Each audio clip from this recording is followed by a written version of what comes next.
Imagine waking up one Tuesday morning, say today, September 2nd, 2025. You reach for your phone, but the screen is blank.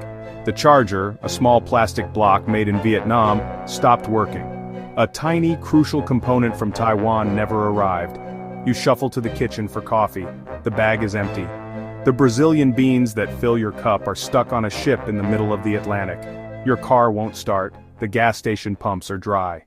Crude oil tankers from the Middle East have vanished from the shipping lanes. This isn't a dystopian movie plot. This is a world without seafarers. A silent global shutdown. Slow, creeping paralysis. Clothes you plan to wear, woven from Indian cotton, stitched in Bangladesh, they never make it to your closet. Medicine in your cabinet runs low. Active ingredients from China, active ingredients from Germany. Food on the shelves disappears. Bananas from Ecuador, avocados from Mexico, lamb from New Zealand. Empty supermarket aisles. The world of effortless abundance is built on a foundation you never see. Built by people you never meet. They are the ghosts of our globalized economy. The invisible hands that stock our world. So who are these indispensable people, the ones holding the threads of our global tapestry? They are seafarers, not pirates from old storybooks nor billionaire yacht owners. They are ordinary people, doing an extraordinary job. Engineers, navigators, cooks, mechanics, medics. They come from all corners of the globe. Philippines, Russia, Indonesia, China, India, fathers, mothers, sons, daughters. They choose a life defined by the vast, lonely expanse of the ocean to provide for their families back on land. They are the human element inside giant steel beasts. A seafarer is a professional who works on a ship. Their workplace is a floating city. A vessel as long as 4 football fields. Carrying crude oil, carrying grain, carrying cars, carrying iPhones. This is their paradox, everywhere and nowhere at once. The daily life of a seafarer is a relentless routine of responsibility governed by the clock and the needs of the ship. It is a 24/7 operation. The ship never truly sleeps, and neither does the work.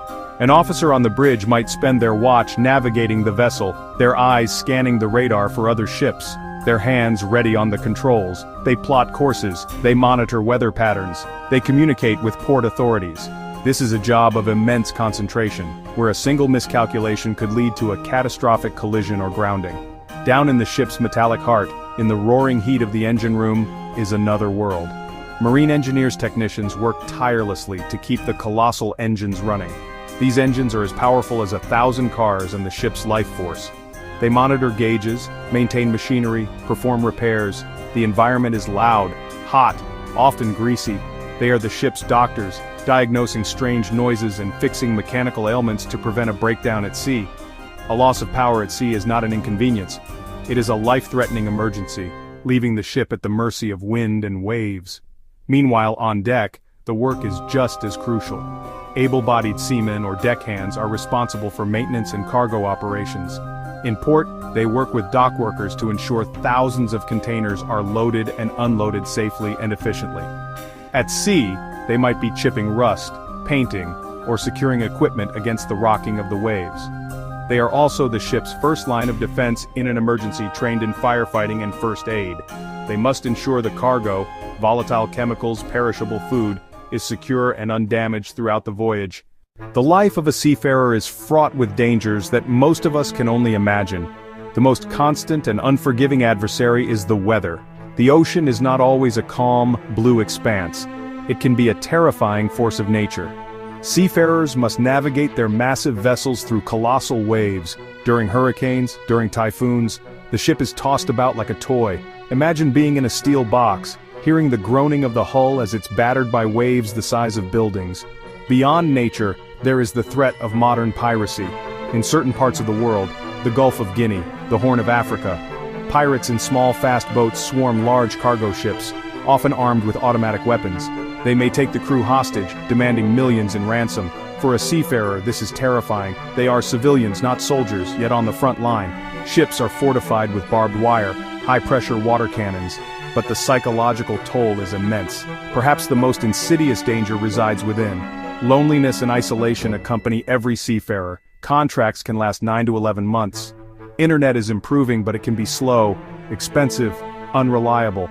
Seafarers miss birthdays, anniversaries, funerals. They live in confined space with the same small group. That can lead to friction and mental strain. Relentless monotony and separation exact a heavy psychological price. leading to high rates of depression and anxiety. Physical and mental health is a constant challenge. Why does any of this matter to you? It matters because seafarers are the lifeline of our modern world. Look around you. Nearly everything you own, use, or consume has, at some point, been on a ship. Over 90% of global trade by volume is carried by sea. That is not a typo, 90%. This is the fundamental, unshakable fact of our globalized economy. Shipping is the most efficient, cost-effective, and for many goods, the only way to move vast quantities of materials and products across the planet. Without it, the world as we know it simply does not work. This is the business of moving things, and seafarers are its essential workers. Think of the scale. On any given day, there are about 60,000 cargo ships plying the world's oceans. They are carrying the raw materials that fuel our industries: iron ore for steel, bauxite for aluminum, and crude oil for plastics and fuel. They are transporting the food that feeds our cities: wheat from North America, soybeans from Brazil, and fish from the waters of Alaska. They are delivering the finished goods that fill our stores: electronics from South Korea, furniture from Sweden, and clothing from Vietnam. This constant flowing river of goods is what allows a company to design a product in California, manufacture it in China with parts from Japan, and sell it in Germany. This maritime-based supply chain is what keeps prices for consumer goods relatively low. It is far cheaper to ship a container of televisions from Asia to Europe by sea than it would be by air. This efficiency allows us to enjoy a variety of products from all over the world at affordable prices. The t-shirt you bought for $10 is only that cheap because thousands of them were packed into a container and transported for pennies per shirt. The seafarers who manage this journey are therefore directly contributing to your quality of life, making a global marketplace accessible from your local shopping center. Let's return to that terrifying thought experiment, a world where seafarers have vanished. The immediate effect: complete and utter collapse of global trade. Not a decline, a sudden stop. Ships already at sea would become ghost ships drifting without crews. Ports would fall silent, cranes like skeletal statues over motionless vessels. The global supply chain would be annihilated. The flow of goods that sustains our lives would cease instantly. Consequences would be swift and devastating for everyone. Within weeks, dominoes begin to fall. Supermarket shelves empty out: exotic fruits, vegetables, staple grains, frozen goods, food shortages even in wealthy nations, import-reliant countries unable to feed their populations. Fuel supplies dwindle, gasoline and diesel prices skyrocket. Transportation grinds to a halt. Domestic trucking, rail freight, power plants running on imported coal fail, natural gas supplies cut off, widespread blackouts, medical system in crisis, hospitals run out of supplies, gloves, masks, complex surgical equipment, pharmaceutical production stops, active ingredients from China, active ingredients from India, pharmacies run dry, daily medicines disappear, diabetes meds, heart disease meds, hypertension meds, millions' health put in immediate jeopardy. This is not hyperbole, it's the logical conclusion of a world without its maritime workforce. Factories close their doors, raw materials can't be sourced, finished goods can't be exported. Global financial system spirals into depression. The International Maritime Organization and the International Transport Workers Federation are global bodies that recognize this immense contribution.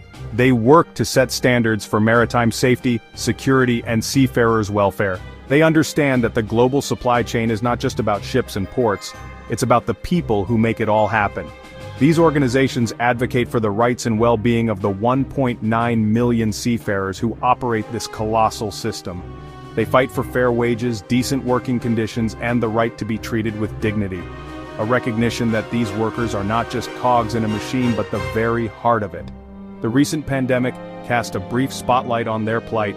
Crew change crises left hundreds of thousands of seafarers stranded on their ships for months beyond their contracts, unable to go home. They were rightly called key workers, yet they were often denied basic rights such as access to shore leave medical care. This injustice highlighted a long-standing problem. The world depends on seafarers, but it often fails to protect them. We must demand fair treatment, better working conditions, and robust enforcement of their rights. This means supporting the work of organizations like the International Maritime Organization, International Transport Workers Federation. It means advocating for policies that ensure seafarers have safe working environments, fair wages, and access to communication with their families. It means holding shipping companies and governments accountable for the welfare of their crews.